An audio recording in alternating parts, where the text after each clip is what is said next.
बृहदारण्यक उपनिषद प्रथम अध्याय चौथा ब्राह्मण चल रहा है।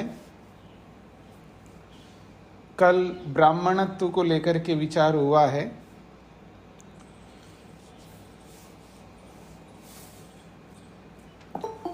आगे बढ़ते हैं 11वें श्लोक में। ब्रह्म वै इदम अग्रे आसीत एकमेव तत् एकम सत् न व्यभवत। बड़ी अच्छी बात कही जा रही है, समझने का प्रयास करना है।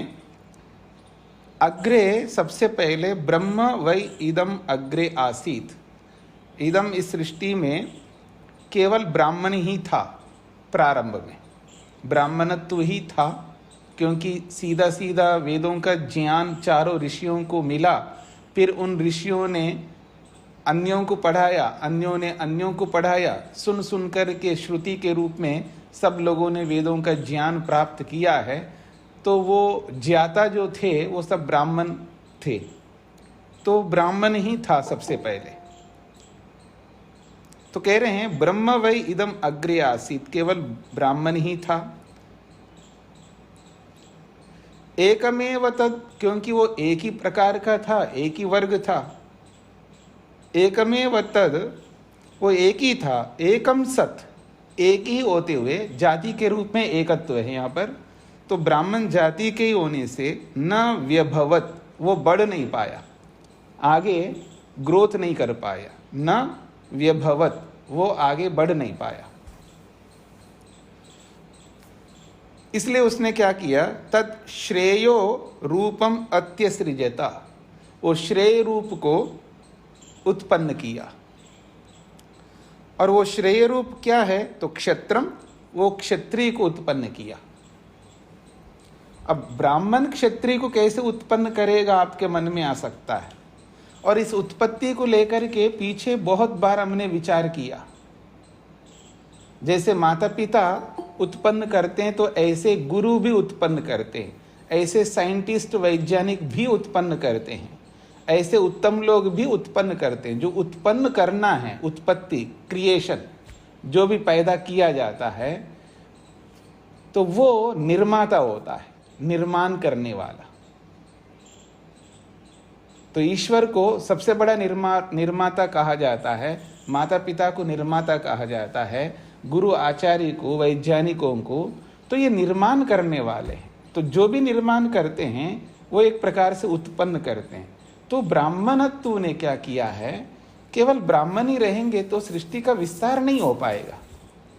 फिर उन्होंने जिनको पढ़ाया है उनमें ये ढूंढा, देखा और उनको एक प्रकार से उनका परीक्षण किया, उनको परखा। तो किसी किसी में देखा कि इसके अंदर उग्रता है, इसके अंदर तेजीपन है, वो बताएंगे गुण कैसे होते हैं। तो उन सबको देखते हुए उन्होंने उनको देखा, भाई ये तो क्षत्रिय बनेगा, तो उसको क्षत्रिय बना दिया। तो इस प्रकार उन्होंने क्षत्रियों का निर्माण किया, जैसे गुरु निर्माण करता है, जैसे माता पिता निर्माण करते हैं, इस प्रकार से। तो कह रहे हैं तत् श्रेय रूपम अत्यसृजता, उन्होंने श्रेय रूप को प्रकट किया, उत्पन्न किया। वो श्रेय रूप क्या है, क्षत्रम, वो क्षत्रिय है। फिर कहते हैं यानी एतानी देवत्रा क्षत्राणि, यानी एतानी क्षत्राणि, ये जितने भी क्षत्रिय हैं तो वो देवत्रा, इन देवताओं में से ही आए हैं। ये देव जो देव हुए हैं, इन देवगणों में ही, देवत्रा का मतलब है देवों में, ये जो प्रारंभ में जो देव हुए हैं, ब्राह्मण हुए हैं, इन्हीं में से वो पैदा हुए हैं। तो कहते देवत्रा, इन्हीं देवों में, यानी एतानि क्षत्राणि, ये जितने भी क्षत्रिय गुण है ना, ये सब उन्हीं में से पैदा हुए। क्या है वो क्षत्रियत्व? क्षत्रियों के अंदर जो क्षत्रियता होती है वो क्या चीज है? तो उसको गिना रहे हैं। एक है इंद्र, वो इंद्र होता है, वो ऐश्वर्य प्रिय होता है। फिर कहा वरुण, वो तेजी, उसके अंदर तेज मतलब क्या कहना चाहिए, उसके अंदर वेग होता है। जैसे वायु में एक वेग होता है ना, ऐसे वेग शीघ्रता होती है। सोम, साथ साथ सोम भी होता है, क्योंकि उसको बैलेंस रखना पड़ता है। राज्य को आगे भी बढ़ाना है, शत्रुओं को भी मारना है, और शत्रुओं के ऊपर एक तीव्रता से आक्रमण भी करना है, पर प्रजा की रक्षा भी करनी है। तो उसके अंदर सौम्यपन भी होना चाहिए। और अवसर आया तो रुद्र भी बनना पड़ेगा उनको। बिना रुद्र बने व्यवस्था नहीं कर पाएंगे। फिर कहा पर्जन्य, बरसना। जैसे बरसात होती है ना, पर्जन्य बरसात को भी कहते हैं। बरसना मतलब जब कोई, जैसे मिलिट्री बरस जाता है ना, जब आप उत्पात मचाएंगे तो क्या करेंगे, मिलिट्री आकर के सबको ठिकाने पर, मिलिट्री शासन हो जाता है, मिलिट्री रूल हो जाता है। बरसना भी उनके अंदर होता है। और दंड भी देना होता है, यमत्व भी उनके अंदर होता है, दंड देना। और अवसर आए, ज़्यादा उत्पाती होगा तो मृत्यु हो, वो मृत्यु भी दे देगा। लेकिन वो ईशानः, वो स्वामी बन करके, राजा बन करके शासन करता है, ईशाना। तो ये सारे गुण उनमें देखा, इसलिए उनको क्षत्रिय बना दिया। तस्मात् क्षत्रात् परम नास्ति, इसलिए क्षत्रिय से बढ़कर और कुछ नहीं है। क्योंकि क्षत्रिय लोग जो है, राज्य को आगे बढ़ाना है, राज्य पर शासन करना है, पूरे राज्य को चलाना है, तो उससे बढ़कर कौन हो सकता है? वो सबसे बड़ा होगा। जो राजा होता है वो बहुत बड़ा होता है। इसलिए कह रहे तस्मात् क्षत्रात् परम नास्ति, क्षत्रिय से बढ़कर, राजा से बढ़कर कोई होता नहीं है। फिर कह रहे हैं तस्मात्, इसीलिए ब्राह्मणः क्षत्रियम अधस्तात् उपास्ते राजसूये। देखिए, एक ऐसी भी परिस्थिति आती है, उस परिस्थिति में ब्राह्मण यद्यपि सबसे बड़ा होता है विद्या की दृष्टि से, लेकिन एक ऐसी भी परिस्थिति आती है जहां ब्राह्मण नीचे हो जाता है और राजा ऊपर हो जाता है। उस स्थिति को यहाँ समझाने का प्रयत्न करते हैं। तो कहते हैं तस्मात्, इसीलिए कह रहा तस्मात् क्षत्रात् परम नास्ति, क्षत्रिय से बढ़कर कोई नहीं होता। तो क्षत्रिय को बहुत ऊंचा बताया है, तो उसका उदाहरण भी देना है, इसलिए उदाहरण दे रहे हैं। तस्मात्, इसीलिए हम कहना चाहते हैं ब्राह्मणः क्षत्रियम अधस्ताद् उपास्ते राजसूये। आपने नाम सुना है राजसूय याग, महाभारत के अंदर आप सुने होंगे। राजसूय याग होता है, एक बहुत बड़ा याग होता है, जिसमें सार्वभौम चक्रवर्ती सम्राट बनता है, राजा बनता है। तो उसके लिए राजसूय याग किया जाता है। तो उस राजसूय याग के अंदर ब्राह्मणः क्षत्रियम अधस्ताद् उपास्ते। जब राजसूय याग होता है तो वहाँ जो ब्राह्मण होते हैं वो क्षत्रिय से नीचे बैठते हैं। क्षत्रियों का ऊंचा होता है आसन, और ब्राह्मण का आसन थोड़ा नीचे होता है। क्योंकि वो याग में मुख्यतः किसकी है जी? राजा की है, क्षत्रिय की है। तो वो ऊपर बैठेगा। ऊपर का मतलब है जो भी यज्ञवेदी होगा वहां पर बैठेगा, और सब ब्राह्मण लोग जो है दूसरी जगह नीचे बैठेंगे। वो स्थान ऊंचा ही रहेगा उनका।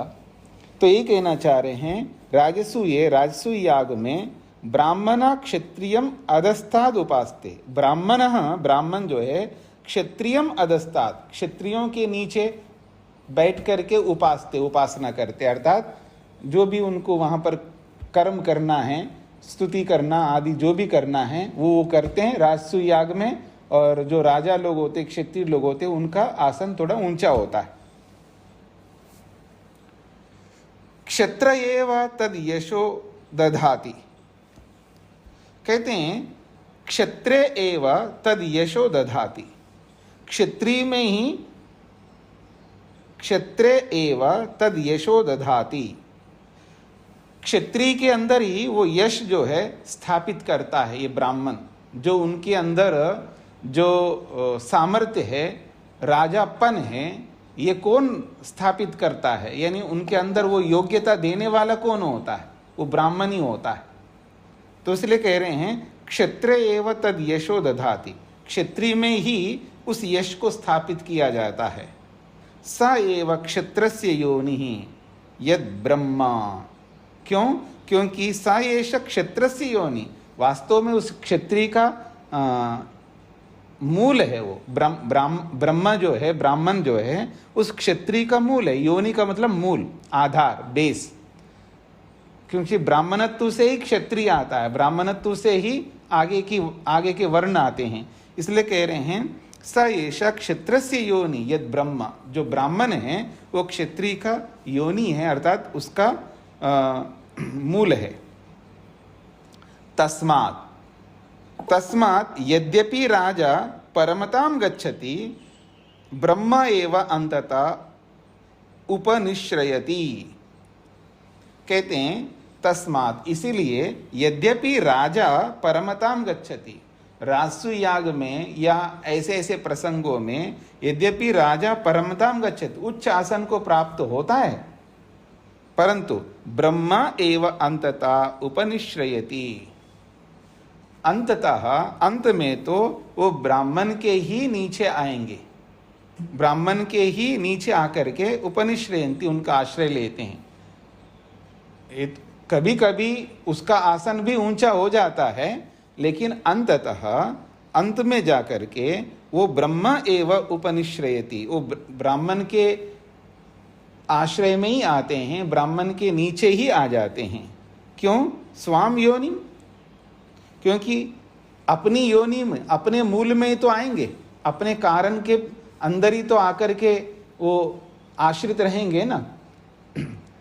जैसे बच्चे कहीं भी जाए, इधर दौड़े उधर दौड़े, भागे फिरे, घर से रूट करके चले जाए, बच्चे लोग होते हैं, कई बार ऐसा होता है, फिर अंत में आकर के कहाँ जाते हैं जी? माँ के गोद में जाके बैठ जाएंगे, अनुनय विनय करेंगे, फिर माफ़ी मांगेंगे, जो कुछ भी होगा।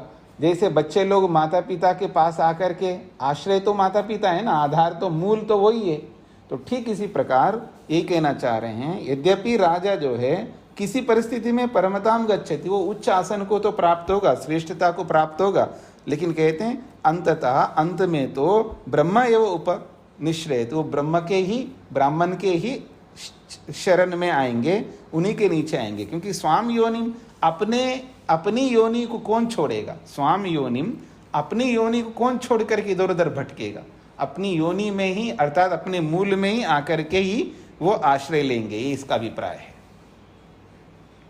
यऊ एनम हिनस्ति, अब विशेष बात कही जा रही है, यह उ का मतलब निश्चित रूप से यह जो कोई भी व्यक्ति हम में से एनम, इस ब्राह्मण को, हिनस्ति दुख देगा, उसकी हिंसा करेगा, 81 प्रकार की हिंसा में से किसी प्रकार की हिंसा करे, तो इसलिए कहा जा रहा है यऊ, निश्चित रूप से जो कोई भी व्यक्ति एनम, इस ब्राह्मण की हिनस्ति, हिंसा करेगा,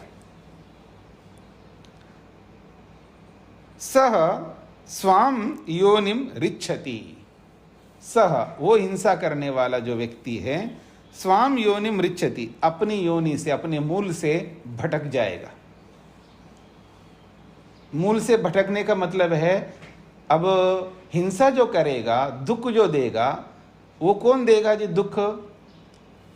आप जनरली आप देखेंगे, सामान्य रूप से अगर कोई भी गुस्सा करता है, दुख देता है, चाहे वो पति को पत्नी दे, या पति पत्नी को दे, या माँ बाप बच्चों को दे, या बच्चे माँ बाप को दे, या गुरु शिष्य को दे, या शिष्य गुरु को दे, जो कोई भी, जो हमारे संबंध है परस्पर, अपने संबंधों में हम जब दूसरों को दुख देते हैं, क्यों देते हैं?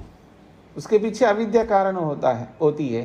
तो अहिंसा का पालन ना करके जब हिंसा करने लगते हम लोग, दुख देते रहते हैं, तो अहंकार से वशीभूत होकर के या किसी न किसी कारण से वहाँ कोई ना कोई अविद्या काम करती है, या तो क्रोध काम करेगा, या लोभ काम करेगा, या लापरवाही काम करेगी, या जो कुछ भी है। तो ये जितने भी दोष हमारे अंदर होंगे वो अविद्या के ही अलग अलग रूप हैं। मूल अविद्या है, उस अविद्या के कारण से ही तो हिंसा हम करते हैं। तो जब उस अविद्या के कारण से हिंसा करेंगे तो विद्या से जो है हम च्युत हो जाएंगे। जो ब्राह्मण हमें तैयार करता है, क्षत्रिय को तैयार करता है, आगे जाकर के वैश्य को तैयार करता है, सबको तैयार करता है वो, क्योंकि वो शिक्षक होता है। और शिक्षक जो है, शिक्षा देना उसका धर्म होता है, वो शिक्षा सभी को देगा। तो यही कहना चाह रहे हैं कि सह स्वाम योनिम रिच्छति, वो अपनी योनि से, अपने जो मूल कारण है उसका ब्राह्मण, उसी से वो भटक जाएगा। रिच्छति का मतलब है उससे च्युत हो जाएगा। और भटक करके होगा क्या, स पापियान भवति, वो पापी बन जाता है। ब्राह्मण की हिंसा नहीं कर सकते आप, विद्वान की हिंसा नहीं कर सकते, योगी की हिंसा नहीं कर सकते। जिसके अंदर ब्राह्मणत्व है, जिसके अंदर विद्या है, जिससे शिक्षा प्राप्त होती है, जैसे टीचर होता है, प्रोफेसर होता है, जो भी विद्या देने वाले होते हैं, उनको हम दुख नहीं दे सकते। यदि हमने उनको दुख दिया है तो फिर वो हमें शिक्षा कैसे प्रदान करेंगे, फिर हम भटक जाएंगे। तो इसलिए कहते हैं सब पापियान बहुत, वो बहुत बड़ा पापी बन जाता है जो ब्राह्मण को दुख देता है। अब उदाहरण से समझा रहे हैं, यथा, जैसे कि श्रेयांसम हिंसित्वा, श्रेयांसम हिंसित्वा, जैसे किसी श्रेष्ठ व्यक्ति को दुख दे कोई व्यक्ति, तो वो कितना बड़ा पापी हो जाएगा। तो श्रेष्ठ को दुख नहीं दे सकते। जैसे बच्चे जो है माँ बाप को दुख देते हैं तो वो पापी नहीं कहलाते हैं। कितना निष्ठुर आदमी है, कितना बड़ा पापी है, किए हुए उपकार को नहीं मानता है, माँ बाप को घर से निकाल दिया उसने। ऐसा आप लोग बोलते हो ना, किसी किसी के लिए बोलते ही आप लोग, तो उसको पापी मानते हैं ना। तो इसी बात को कहा जा रहा है, चाहे वो माता पिता के लिए गलत करता है, या गुरु के लिए करता है, या जो कोई भी श्रेष्ठ व्यक्ति की करता है हिंसा, दुख देता है। तो कह रहे हैं यथा श्रेयांसम हिंसित्वा, जिस प्रकार से किसी श्रेष्ठ की हिंसा करके वो पापी बन जाता है, ठीक इसी प्रकार से यहाँ पर भी जो ब्राह्मण की हिंसा करता है, जो ब्राह्मण को दुख देता है, वो भी पापियान भवति, वो भी बहुत बड़ा पापी बन जाता है। ये बात यहाँ पर कही गई है। तो इस श्लोक का जो सार ये है, पीछे ब्राह्मण ही केवल था, ये स्वरूप दिखाया था 10वें श्लोक में। 11वें श्लोक में भी ब्राह्मण ही था ये दिखा करके, अब ब्राह्मण केवल ब्राह्मण रह करके वो आगे कैसे बढ़ेगा, व्यवहार कैसे करेगा, व्यवस्था कैसे कर पाएगा। सब लोग हैं, ब्राह्मण नहीं कर सकता व्यवस्था, व्यवस्था तो क्षत्रिय करेगा। इसलिए उसने सोचा है जिनको मैंने विद्या दी है, अथवा जिन जिन लोगों को विद्या दी है, उनमें उसने ढूंढा कि कौन ऐसा व्यक्ति है जो इस काम को कर सकता है। तो उनमें देखा तो उनके अंदर दिखाई दिया है कि इसके अंदर इंद्रत्व है, इसके अंदर वरुणत्व है, इसके अंदर सोमत्व है, रुद्रत्व है, इनके अंदर यमत्व है। ये सब गुण देख करके उनको लगा कि इसको तो ये ब्राह्मण नहीं होगा, ये तो क्षत्रिय बन पाएगा। तो उसको क्षत्रिय बनाते गए। तो जो जो लोग ऐसे ऐसे गुणों से युक्त रहे, उन गुणों को धारण किया, उनको क्षत्रिय बना दिया। ये मुख्य सार है इस श्लोक का। आगे बढ़ते हैं, 12वां श्लोक। स नैव व्यभवत्, सह नैव व्यभवत् स विषम असृजत। सह, वो जो ब्राह्मण है ना, वो नैव व्यभवत्, फिर भी नहीं बढ़ पाया, आगे व्यवहार नहीं कर पाया। उसने क्षत्रिय का निर्माण किया, लेकिन ब्राह्मण और क्षत्रिय से काम नहीं चलेगा ना, इतने से काम नहीं चलेगा। तो इसलिए क्या कह रहे हैं, सह न एव व्यभवत्, फिर भी वो आगे बढ़ नहीं पाया, वो उन्नति को प्राप्त नहीं कर पाया, अथवा यूं कहिए वो व्यवहार नहीं कर पाया। इसलिए उसने क्या किया, स विषम असृजता, उसने वैश्य का निर्माण किया। विषम करते हैं, विषम का मतलब वो विष नहीं है यहाँ पर, ये तालव्य शकार है। हाँ याद रखना, एक ही अक्षर में थोड़ा सा अंतर होते ही उल्टा ही हो जाएगा। विषम कहेंगे तो विष हो जाएगा, और विषम कहेंगे तो वैश्य हो जाएगा। तो यहाँ विषम है, शरीर वाला शकार है, तो स विषम असृजत, उसने वैश्य का निर्माण किया, वैश्य को उत्पन्न किया। वैश्य को उत्पन्न किया मतलब ब्राह्मण से वैश्य थोड़ा होगा, लेकिन उसने देखा इन लोगों में किसके अंदर ये पैसे की बुद्धि है, खेती करने की बुद्धि है, हाँ ऐसे होता है ना, तो वो सब देखा है। तो विषम असृजत, उसने वैश्य को बनाया। यानी एतानि देवजातानि गणशः आख्यायन्ते, यानी एतानि देवजातानि, जितने भी देवजातानि, जितने भी देवगण हैं उनमें देखा उसने, ब्राह्मण ने देखा जिनको हमने विद्या दी है, इस विद्या का प्रयोग ये लोग कैसे कर रहे हैं। तो देखा तो कोई तो व्यवस्था में प्रयोग कर रहा है उस विद्या को, तो उसको क्षत्रिय बना दिया, और दूसरे कुछ दिखाई दिए तो पैसे में बुद्धि लगा रहे हैं, अपनी इस विद्या को पैसे में लगा रहे हैं। यही तो करते हैं ना वैश्य लोग, जो भी पढ़ाई लिखाई करते हैं, MBA करते हैं, वो करते हैं, ये करते हैं, पैसा कमाने के, बैंकिंग के, उसके इसके जो भी काम करते हैं, CA बनते हैं, जो भी बनते हैं, क्या करते हैं, उस विद्या को उपयोग किस में लेते हैं, पैसे में तो लेते हैं, अधिकांश पैसे में लेते हैं, कोई खेती में लेते हैं। तो कह रहे हैं यानी एतानि देवजातानि, जितने भी देवगण हैं उनमें उन्होंने देखा, गणशा अलग अलग विभागों में देखा, और आख्यायन्ते, तब उन्होंने आख्यान किया, उन पर व्यवस्था किया। वसवः, उनमें देखा ये बसाने वाले हैं, ये बस जाते हैं, जा भी जाते हैं, वहाँ बस जाते हैं, पैसा कमाने के लिए बैठ जाते हैं।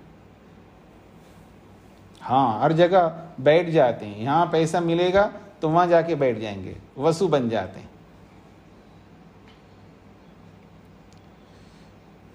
रुद्रा, रुद्रत्व भी होता है उनके अंदर। रुद्र का मतलब जो है यहाँ पर 11 रुद्र जो होते हैं ना, जो प्राण, अपान, व्यान, उदान आदि 5 मुख्य प्राण और 5 गौण प्राण, फिर उसके साथ आत्मा, ये 11 रुद्र होते हैं। और आदित्य जो होते हैं 12 मास होते हैं। और विश्व देवा जो है कोई 10 मानते, कोई 13 मानते हैं, और मरुत जो है 49 मानते, ऐसे लोग करते हैं। अब ये सब वैश्यत्व को ध्यान में रख करके यहाँ पर बोला गया। रुद्र जो है ये प्राण है, प्राण और आत्मा को लिया है, तो ये आत्मा और ये 10 प्राण ये वैश्य के साथ कैसे जोड़ा है ये कुछ समझ में नहीं आया मेरे को विशेष। और आदित्य तो जो है ये 12 महीने हैं, तो ये खाली नहीं रहते, 12 महीने काम करते हैं, मतलब 12 महीने काम करते हैं। मतलब आदित्य जो है 12 महीने को कहते हैं, तो 12 महीने आदित्य है तो 12 महीने काम करते रहते हैं। और विश्व देवा जो है 10 होते हैं, कोई 13 मानते हैं, तो वो कोई भी आप ले सकते हैं, इंद्रियों को ले सकते हैं। मतलब ये वैश्य में क्या है, पुष्ट होने का एक बहुत बड़ा स्वभाव होता है, पुष्टि चाहते हैं वो, धन की पुष्टि, मकान की पुष्टि, शरीर की पुष्टि, खाना पीना भी ठीक रखते हैं, मतलब अच्छी चीज़ें खाते हैं ना, तो मतलब पुष्ट बनाना चाहते हैं। तो जैसे इंद्रियां जो होती है 10 इंद्रियां, उनको पुष्ट करने में जैसे लोग लगे रहते हैं, ऐसे ये बाहर की चीज़ों को पुष्ट करने में लगे रहते हैं।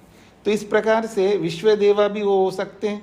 मरुत जो है ये एक जगह नहीं रहते हैं, मरुत जो है अलग अलग प्रकार के वायुओं को कहते हैं, वायु, तो अलग अलग प्रकार के, मरुत का मतलब वायु, तो वायु जो है अलग अलग प्रकार के होते हैं। तो वैश्यों में भी अलग अलग प्रकार, एक ही प्रकार का काम नहीं करते हैं, बहुत दुनिया भर के काम करते हैं, साइड से ये भी काम वो भी काम, पता नहीं क्या क्या काम करते हैं। तो ऐसे ही वायु में भी बहुत सारे भेद होते हैं। वायु तो एक ही है लेकिन उसके भेद बहुत हैं।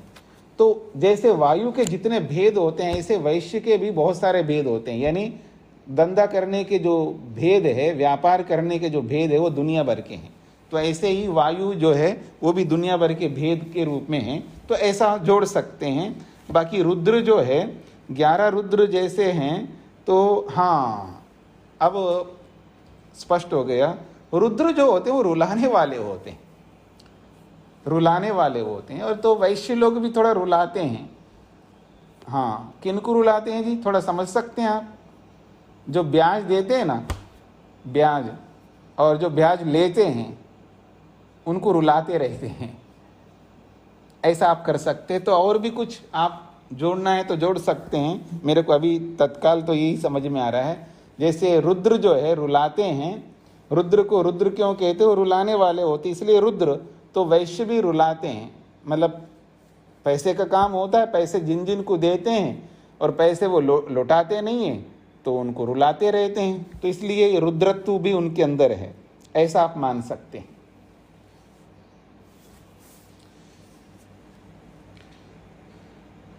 आगे बढ़ते हैं जी। अगली बात है स नैव व्यभवत, फिर भी वो संतुष्ट नहीं हुआ, उसका पूरा व्यवहार नहीं चल पा रहा है ब्राह्मण का। स नैव व्यभवत, फिर भी वो आगे बढ़ नहीं पाया। स शूद्रम वर्णम असृजत, उसने शूद्र वर्ण को भी उत्पन्न किया। अब पढ़ाया लिखाया तो सभी को है, लेकिन पढ़ लिख करके भी वो उस पढ़ाई लिखाई का कोई उपयोग ही नहीं ले रहा है, आगे बढ़ ही नहीं रहा है। आप देखेंगे जैसे स्कूल में आप देख सकते हैं, क्लास में सभी लोग होते हैं, सबको पढ़ाया है, पर कुछ लोग फेल होते रहते हैं, वहीं के वहीं बैठे रहते हैं, उनको कुछ नहीं समझ में आ रहा होता है, वो पढ़ ही नहीं पा रहे होते हैं। तो ऐसे ही यहाँ पर आप समझ सकते हैं स नैव व्यभवत, वो आगे नहीं बढ़ पाया है, उसका व्यवहार नहीं चल पा रहा है, तो इसलिए सह शूद्रम वर्णम असृजता, वो शूद्र वर्ण का निर्माण किया है। अब शूद्र करते क्या है? पूषणम, ये पोषण करने में लगे रहते, यानी सेवा करने में लगे रहते।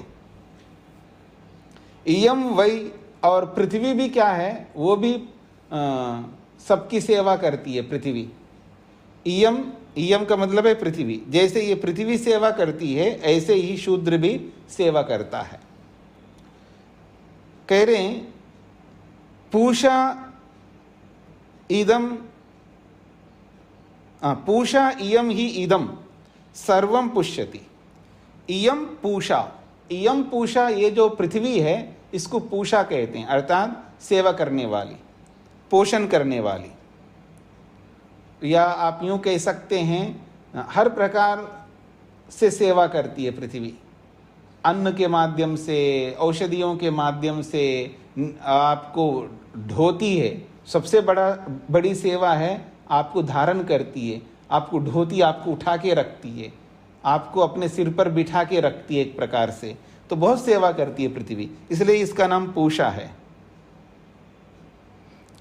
सबको अपने ऊपर, अपने पीठ पर कहिए, अपने सिर पर कहिए, वो धारण करती है, इसलिए उसका नाम पूषा है। तो इयम पूषा, जैसे ये पृथ्वी सबको धारण करती है, इदम सर्वम पुष्यति, ठीक इसी प्रकार से इदम सर्वम, इन सबको, इदम सर्वम का मतलब है वैश्य को, क्षत्रिय को, ब्राह्मण को, इन सबको भी ये व्यक्ति जो है, शूद्र जो है, पुष्यति, वो भी धारण करता है, वही सबके लिए सेवा करता है। यदिदम किंच, जो कुछ भी इस जगत में ब्राह्मण के रूप में, क्षत्रिय के रूप में, वैश्य के रूप में, तीनों वर्णों के रूप में जो कोई भी है, उन सब की सेवा करता है, उन सबको धारण करता है। बिना शूद्र का कोई काम नहीं चल सकता। जैसे कि उदाहरण, आज कितने परेशान हो रहे होंगे आप लोग,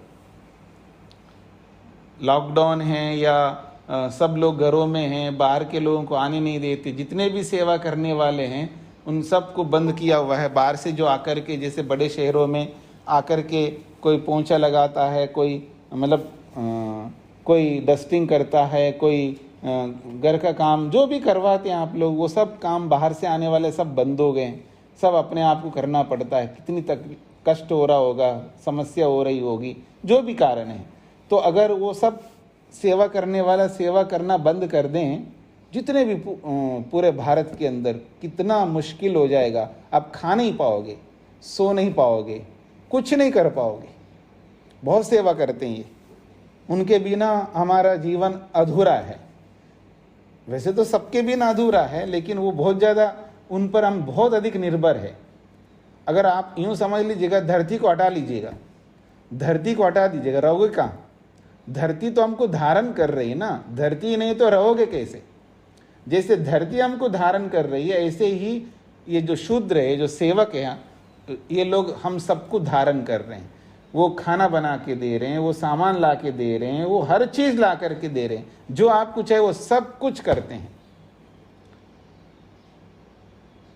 अब वो सब, उन सबको हटा दो तो जी नहीं पाएंगे हम लोग। इसलिए कह रहे हैं यदिदम सर्वम, जो कुछ भी है, यद किंच, जो कुछ भी है, पुष्यति, सबको वो पुष्ट करता है, वो शूद्र। तो एक प्रकार से इन चारों वर्णों का निर्माण हो गया है। तो ब्राह्मण, क्षत्रिय, वैश्य, शूद्र, इन सब का निर्माण करता है। शूद्र भी बनाना पड़ता है, शूद्र अपने आप नहीं बनता है। शूद्र भी आर्य होता है, श्रेष्ठ होता है, वो भी एक वर्ण है, याद रखना। अब शूद्र से अतिरिक्त जो है वो राक्षस होते हैं, पिशाच होते हैं, और बहुत सारे नाम उनके होते हैं। वो आर्य नहीं होते, वो अनार्य होते हैं, वो अनार्य श्रेणी में चले जाते हैं। ये सब आर्य के कैटेगरी में आ जाते हैं। शूद्र है, क्षत्रिय है, वैश्य है, ये सब। तो इस प्रकार से इन सब का उसने निर्माण किया, उन सबको स्पष्ट किया है, तब जाकर के व्यवस्था बन पाई है। तो ब्राह्मण, क्षत्रिय, वैश्य, शूद्र, ये तब से प्रारंभ हुए, ये शुरू से ही है। आदि सृष्टि से ही ये चली आ रही है परंपरा। ये कल के नहीं है, मध्यकाल में नहीं बने, ये आदि सृष्टि में ही ये चारों वर्ण बने हैं, तब से ही ये चारों वर्ण आए हैं। तो परमात्मा ने जो चारों वर्णों की व्यवस्था की है, वो कैसी व्यवस्था की है, इस बात को कहानी के रूप में यहाँ पर हमें समझाया है। और ये जो समझाने की जो शैली यहाँ पर दिया है, ये बहुत अच्छी शैली दी है। क्योंकि आप देखिएगा, पैदा होते ही, मतलब भले वो बड़े के रूप में पैदा हुआ है, तो पैदा होते ही वो ब्राह्मण हो गया हो, कोई किसी को क्षत्रिय के रूप में पैदा किया हो, किसी को शूद्र के रूप में पैदा किया हो, ऐसा नहीं है। पैदा तो सभी मनुष्यों को अमैथुनी सृष्टि में, आदि सृष्टि में पैदा किया। फिर उनमें से सर्वश्रेष्ठ लोगों को उन्होंने वेद का ज्ञान दे दिया, चारों को चुन करके उनकी योग्यता के आधार पर। उन चारों ने एक को पढ़ा दिया, उसका नाम ब्रह्म बन गया। फिर उस ब्रह्म ने फिर सबको, औरों को पढ़ाते गए। तो पढ़ाते पढ़ाते सबको पढ़ा दिया, तो सबको वेदों का ज्ञान हो गया। वहां पर जितने भी लोग थे, उनके अंदर सात्विकता सब कुछ है। पर केवल वो ब्राह्मणत्व से काम नहीं चलेगा। तो जिन लोगों को पढ़ाया, पढ़ाने वाले हैं, जो जो गुरु बनते गए हैं, उन्होंने विचार किया है केवल इस ब्राह्मणत्व से काम नहीं चलेगा, व्यवस्था कैसे कर पाएंगे, इतने लोगों को कैसे संभालेंगे हम लोग, पढ़ाएंगे ये संभालेंगे। तब जिनको पढ़ाया उनमें देखा है कि उनके अंदर ये गुण दिख रहे हैं, ये सब पढ़े हैं। जैसा हमने पढ़ा वैसे वो भी पढ़ा है, लेकिन पढ़ने के बाद भी पिछले जन्म के संस्कारों को तो लेके आए ना। तो उनके अंदर क्षत्रियत्व देखा, तो उन्होंने क्षत्रिय के रूप में देख लिया। अब आप लोग क्षत्रिय ऐसे निर्धारित कर दिया। फिर उसी से भी काम नहीं चलेगा, तो फिर अर्थव्यवस्था को भी देखना है, खान पान को भी देखना है, हाँ वो सब देखना है। तो फिर वैश्यत्व भी निकल के आए उन्हीं में से ही। उनकी रुचि, उनके संस्कार, उनकी प्रवृत्ति, ये सब देख करके वो वैश्य के रूप में हो गया। पढ़ा है तो हमने सभी को है, लेकिन ये पढ़ ही नहीं पा रहे हैं, उस विद्या का उपयोग ही नहीं ले पा रहे हैं, विद्या का उपयोग नहीं ले पा रहे हैं, लेकिन सेवा का काम कर रहे हैं रुचि से।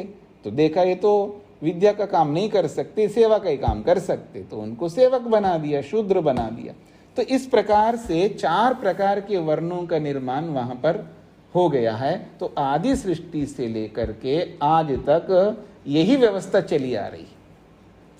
ब्राह्मण, क्षत्रिय, वैश्य और शूद्र, ये योग्यता के आधार पर।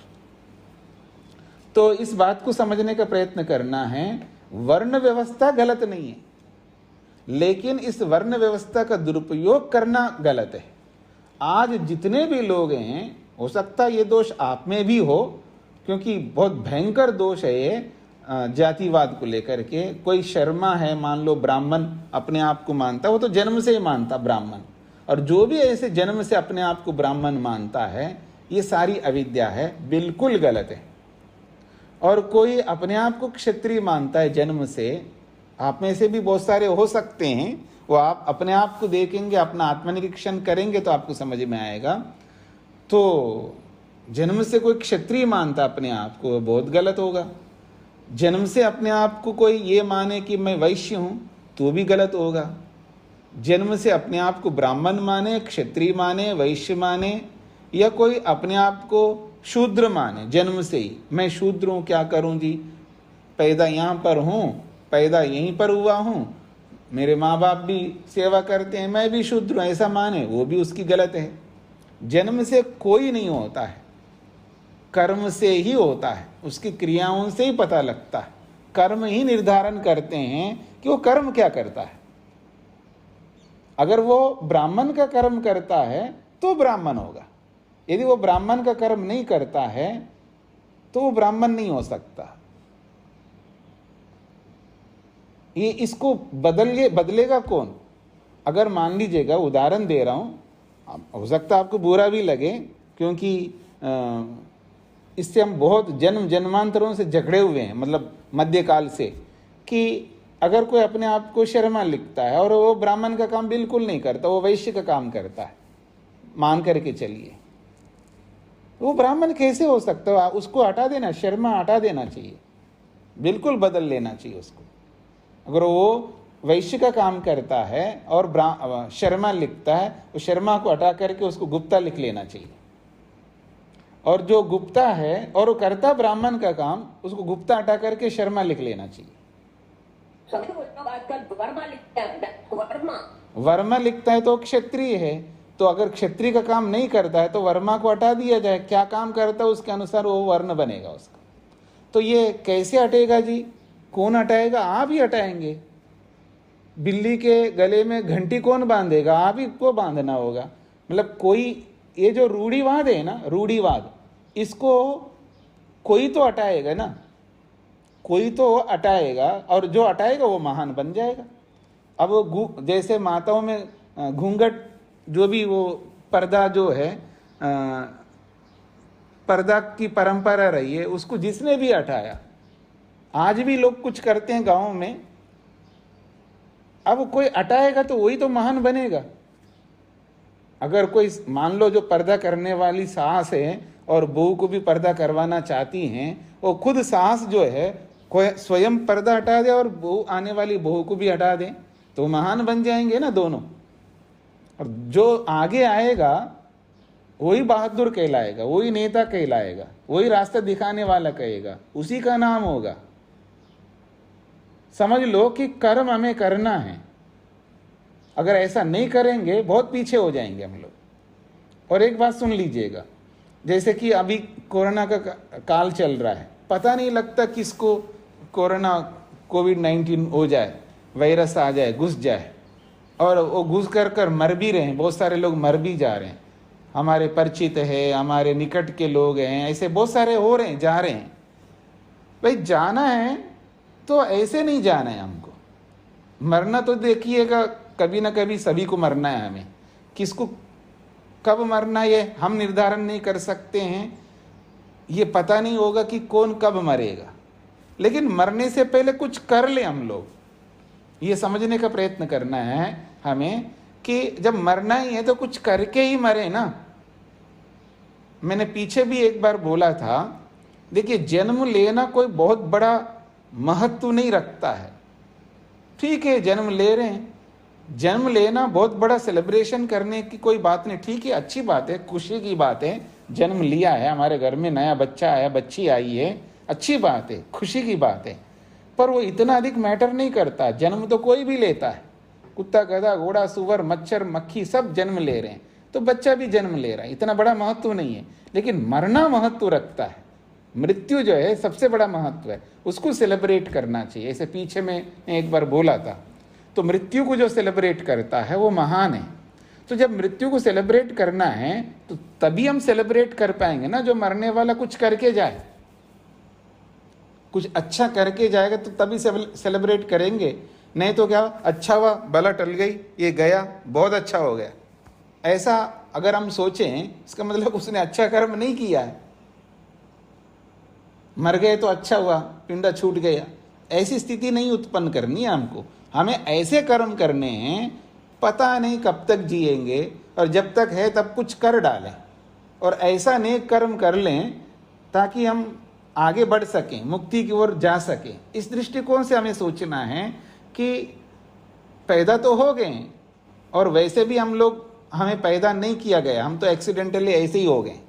अब हो गए तो हो गए, अब कुछ करना है, हमको कुछ अच्छा करना है, तो अच्छा करके मरेंगे ना। जब हम मरें तो लोग सेलिब्रेट करें, उसको उत्सव मनाएं कि अच्छा माने, बहुत अच्छा आदमी था, बहुत अच्छे नेक कर्म किए थे और बहुत अच्छा चले गए, ऐसा जो भी है। तो इस दृष्टिकोण से अगर हम देखें तो मृत्यु हमारे लिए बहुत उपयोगी है। तो मृत्यु आने से पहले कुछ कर डालो जो करना है, और इसमें कोई बात नहीं कोई ये सोचे मैं तो अभी 80 साल के हो गए हूँ, अब मैंने शर्मा या गुप्ता या वर्मा लिख लिया, अब क्या फ़र्क पड़ता है। अरे 80 साल के नहीं, कल मरना है तो आज भी बदल सकते। हाँ, नेक कर्म जो है, अच्छा कर्म जो है, वो कभी भी कर सकते हैं और बदलना तो बहुत ईजी है। हाँ, कुछ नहीं है कि एफिडेविट बनवा लो कचहरी से, आजकल तो ऑनलाइन से हो रहे हैं सब कुछ काम, तो 2-4 दिन रुक जाना, जैसे नॉर्मल होगा तब करवा लेना, कोई बात नहीं। नॉर्मल होने से पहले अगर मैं चल बसा एक अलग बात हो गया, लेकिन ऑनलाइन से काम हो रहा है, अपना नाम अखबार में दे दिया और अखबार में नाम बदलवा लिया और एफिडेविट बना करके बदलवा दिए, बस बदल गया हमारा नाम। कोई कुछ भी समझते रहे, समझने दो, अपने निकट के बंधु बांधव समझते हैं, समझने दो, जो समझेंगे उससे, उनके समझने से क्या होगा। समझना तो भगवान को है, समझाना तो भगवान को है, व्यवहार करना ही आप लोग उनके साथ। नाम के बदलने से व्यवहार में बदलाव बहुत ज़्यादा नहीं होगा, थोड़ा बहुत हो जाएगा, और थोड़ा बहुत जो बदलाव होता है उसको सहन किया जाता, कोई बहिष्कार नहीं करेंगे आपको। और बहिष्कार भी क्या करना है, ठीक है सब लोग घरों में बैठे हुए हैं, वैसे बहिष्कृत हो गए हम लोग, अपने माँ बाप से नहीं मिल सकते, जिसको पॉजिटिव हो जाता कोरोना पॉजिटिव, वो कोई नहीं मिल सकते। इस परिस्थिति में क्वारंटाइन कर देते हैं तो कौन किससे मिलेगा, ठीक है। तो ऐसी स्थिति में मैं एक मोटी बात ये कह रहा हूँ कि बदलाव जो है जीवन का एक बहुत बड़ा अंग है। जिसके जीवन में बदलाव होता है तो समझ लेना उन्नति की ओर हो रहा है। मतलब बदलाव अच्छे अर्थ में बोल रहा हूँ, गलत अर्थ में नहीं। बदलना हमारा स्वरूप है एक प्रकार से। हम लोग अल्पज्य है ना, अल्पज्य, तो अल्पज्य ही व्यक्ति बदलता रहता है। अच्छे अर्थ में हमको बदलते जाना, ग्रोथ जिसको आप कहते हैं ना, इसके जीवन में ग्रोथ नहीं, इसके जीवन में बहुत ग्रोथ है। वो जो ग्रोथ है वो बदलाव के कारण से, परिवर्तन के कारण से। बिना परिवर्तन के, बिना बदलाव के ग्रोथ नहीं हो सकता, आगे बढ़ नहीं सकते हम लोग। तो इस बात को समझते हुए अच्छे कर्म हमें करने हैं, और इतने जल्दी करने हैं कि कल का कोई भरोसा नहीं है। अश्वत्थे वो निषदनम। तो इसलिए यहाँ पर ये स्पष्ट किया है कि ब्राह्मणत्व, क्षत्रियत्व, वैश्यत्व और शूद्रत्व, ये 4 वर्ण जो है ये अत्यंत उपयोगी है। प्रत्येक व्यक्ति के साथ ये वर्ण जो है जुड़ा रहता है, इसी के साथ हमारा जीवन चलता है। यही एक बहुत बड़ा सिंबल है, इसी से हमारा पहचान है, वर्ण से। तो यही वर्ण जो है हमको वहाँ तक पहुँचाने वाला है। इसलिए परमात्मा ने ये जो वर्ण व्यवस्था दी है वेद के माध्यम से, ये हमारे लक्ष्य को पाने के लिए है। ये वर्ण केवल सामाजिक व्यवस्था के लिए इतना ही नहीं है। सामाजिक व्यवस्था के लिए वर्ण व्यवस्था है ऐसा नहीं है, सामाजिक व्यवस्था तो है इसके साथ में। क्योंकि परमात्मा जो कुछ भी मनुष्य के लिए करता है, याद रखना, जो कुछ भी मनुष्य के लिए करता है वो सब कुछ उसके पूर्ण सुख के लिए करता है, उसकी मुक्ति के लिए करता है, उसके लक्ष्य के लिए करता है। सृष्टि उत्पन्न इसलिए किया है कि मनुष्य मुक्ति को प्राप्त करे, पूर्ण सुख को प्राप्त करे। तो सृष्टि की संरचना इसी उद्देश्य को लेकर के किया है। तो सृष्टि में जो कुछ भी उन्होंने किया परमात्मा ने, वो सब मुक्ति के लिए किया है। इस बात को गांठ बांध करके हमें रखना चाहिए। परमात्मा की कोई भी ऐसी व्यवस्था नहीं है जो मुक्ति से विरुद्ध हो। हर क्रिया, हर कर्म, हर व्यवस्था परमात्मा की मुक्ति के लिए है। और केवल ईश्वर की नहीं है, जितने भी ऋषि लोग हुए हैं, कपिल, गौतम, कनाद, बादरायण, पतंजलि, जितने भी ऋषि हुए हैं, उन सबका एक ही उद्देश्य है, मनुष्य मात्र जो है कैसे मुक्ति को प्राप्त करे। और जितनी भी उपनिषदें हैं, इनके जो भी ऋषि है, जो उपनिषदों में जो भी उन्होंने वर्णन किया है, इन सबका भी एकमात्र उद्देश्य है हम सब मुक्ति को प्राप्त करें। तो इन्हीं उद्देश्यों को ध्यान में रखते हुए ये सारी बातें कही गई है। हाँ जी, अब आप किसी को प्रश्न करना हो तो कर सकते हैं। उससे पहले मैं एक सूचना दे देता हूं कि चलिए इसको बाद में बता दूंगा, पहले प्रश्न कर लीजिएगा। हाँ स्वामी जी, जी, अभी आप बोलिए। स्वामी जी, अभी आपने बताया कि भाई स्वयं को ही निर्धारण कर लेना चाहिए। वैसे तो गुरु का काम है, जो जाति का निर्धारण या वर्ण का निर्धारण तो गुरु का काम है। स्वयं तो व्यक्ति अपने आप को तो उच्च समझेगा, मतलब खुद कर्म मतलब सूत्र के कर्म कर रहा है, और अपने आप को सोचेगा मैं तो ब्राह्मण के कर्म कर रहा हूँ। हाँ, वो ठीक है। वो तो विद्यार्थियों में जो स्टूडेंट्स होते हैं, ब्रह्मचारी होते हैं, उसका निर्धारण तो हम कर सकते हैं, लेकिन गृहस्थियों को हम कैसे कर सकते हैं? मेरे सामने तो आप ऑनलाइन में बैठे सामने 1 घंटे के लिए, बाकी 23 घंटे जो है आप मेरे सामने होते नहीं हैं। तो आपके नुक्स नक्शे जो भी बोलते हैं आप लोग, तो आपके एक एक नस को पकड़ने वाले तो आपके सामने वाले होंगे ना, आप कैसे हो। तो आप मेरे सामने रहेंगे तो मैं बता सकता हूँ, लेकिन आप तो अपनी जगह पर बैठे हैं ना, तो इसलिए मैं निर्धारण नहीं कर सकता आप कौन हैं, आप क्या करते हैं। मोटा मोटा पता लगता है, अगर आप अध्यापन का काम कर रहे हैं तो आप ब्राह्मण का काम कर रहे हैं, आप कोई बैंक में काम करते हैं या बिजनेस का काम करते हैं तो कह सकते हैं आप वैश्य हैं। हाँ, आप पढ़ने पढ़ाने का काम ही कर रहे हैं तो ब्राह्मण हो ही गए, और वित्त का काम या खेती का काम कर रहे हैं तो वैश्य हो गए हैं। या आप प्रशासनिक सेवा में हैं, पुलिस में, मिलिट्री में हैं, आईएएस आईपीएस, जो भी प्रशासनिक सेवा में हैं तो कह सकते हैं आप क्षत्रिय हैं। हाँ, या आप प्यून के रूप में ही सेवा कर रहे हैं तो कह सकते हैं आप शूद्र हैं। तो इस तरह का तो मोटा निर्धारण तो हो सकता है, लेकिन अगर आप वैश्य के काम करते हुए पढ़ाई कर रहे हो, इतने से आप ब्राह्मण नहीं बन सकते हैं ना। आप क्षत्रिय का काम करते हो, आप पढ़ाई कर रहे हैं तो इतने से आप ब्राह्मण नहीं बन सकते ना। ऐसे आप सबके साथ लगाइए, क्योंकि ब्राह्मण तभी बनेगा ना, पूरा ब्राह्मण के जितने कर्तव्य है वो भी कर रहा है, और ब्राह्मण के जो मुख्य कर्तव्यों का पूरा पालन कर रहा है, क्षत्रिय के मुख्य कर्तव्यों का पालन कर रहा है, और बाकी गौण कर्तव्यों में भी लगा हुआ है, इस तरह का। तो ब्राह्मण के कर्तव्य, क्षत्रिय के कर्तव्य, वैश्य के कर्तव्य, ये सब आपको देखना है। सत्यार्थ प्रकाश में, संस्कार विधि में, ऋग्वेद आदि भाष्य भूमिका में, जो महर्षि दयानंद के जो पुस्तकें हैं उनमें जो चारों वर्णों के जो कर्तव्य बताए हैं, उनको देख करके आप लोग निर्धारित कर सकते हैं। और आपने निर्धारण कर लिया, फिर आप मेरे से पूछ सकते हैं जी मैंने ये निर्धारण किया है, सही किया या गलत किया, तब तो मैं कुछ संकेत कर सकता हूँ। पर वो आपके जीवन को देखे बिना, आपके सारे कर्मों को देखे बिना मेरे को नहीं पता लग पाएगा। जी धन्यवाद स्वामी जी। जी जी जी। और किसी का कोई प्रश्न? जी प्रणाम स्वामी जी। जी स्वामी, हम जैसे पढ़ते आ रहे हैं, हिस्ट्री की बुक्स वगैरह में पढ़ते हैं कि आदिकाल से कैसे मनुष्य का किस तरीके से पहले तो बहुत ही बेकार तरीके से था, मतलब मैं वर्ड में नहीं बोल पा रही। जैसे आदिवासी लोग होते हैं, आदिवासी टाइप के लोग, फिर वो धीरे धीरे ज्ञान आता गया, पाषाण युग आया, फिर वो कौन कौन से अग्नि बनाना सीखा पत्थर से, और फिर वीर बनाना सीखा। वो सारी चीज वो भी सब कुछ इसी तरीके से है या हम अलग मानते हैं? ऐसा है कि मानना अलग बात नहीं है। हमारे सबसे पहली बात तो हमारा जो इतिहास है उसको बिगाड़ा गया है, बहुत बिगाड़ा गया। हमारा अच्छे इतिहास को तो हटा दिया है, गलत इतिहास पढ़ाने लगे हैं, तो इसलिए इतिहास बहुत गलत पढ़ाया है। और फिर मध्यकाल में ऐसा हुआ भी है, क्योंकि जब महाभारत के बाद में जो विनाश बहुत अधिक हो गया है और अशिक्षा ज़्यादा फैल गई, अच्छे अच्छे विद्वान मारे गए, क्षत्रिय मारे गए, तो फिर अंध परंपरा चल पड़ी, उस अंध परंपरा में कुछ अंश तक जो आप कह रहे हैं वो सब सही है, लेकिन आदि सृष्टि में ऐसा रहे ये गलत है।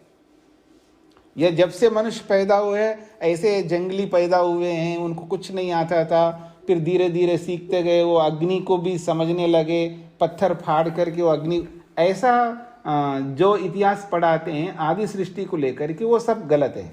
ठीक है, 200 साल, 300 साल, 500 साल, 1000 साल, 2000 साल में आप या 4-5 हजार साल में जो अवनति हुई है वो तो सही है, लेकिन उससे पीछे जाओगे तो भी ऐसा ही था? नहीं, पीछे तो बहुत उत्कृष्ट स्थिति थी। आदि सृष्टि से लेकर के महाभारत पर्यंत तो हमारा इतिहास बहुत श्रेष्ठ रहा है।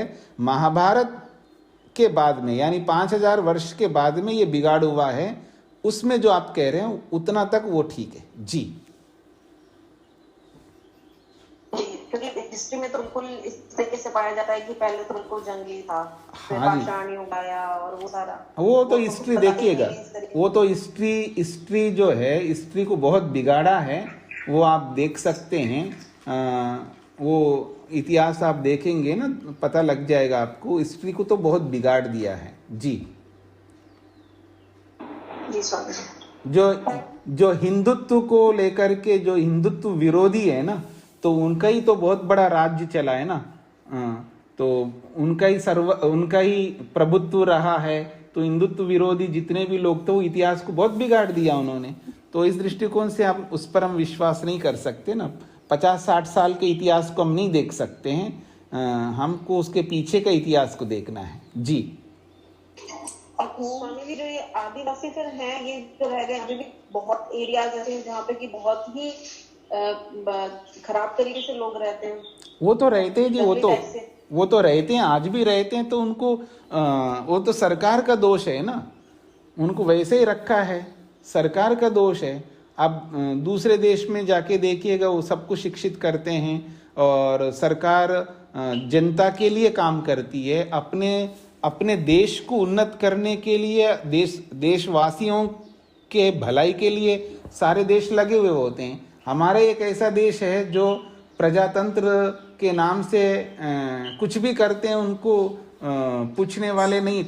बहुत कुछ समस्या है ना हमारे पास में, तो इसलिए दोष तो सभी में, हमारे में भी है, उनमें भी है, लेकिन राजा का एक बहुत बड़ा कर्तव्य है कि प्रजा के लिए कुछ करना है, वो नहीं कर पाए, इसलिए वो जंगली जाति या भील जाति जो भी जाति है वो उनका विकास नहीं कर पाए। जी,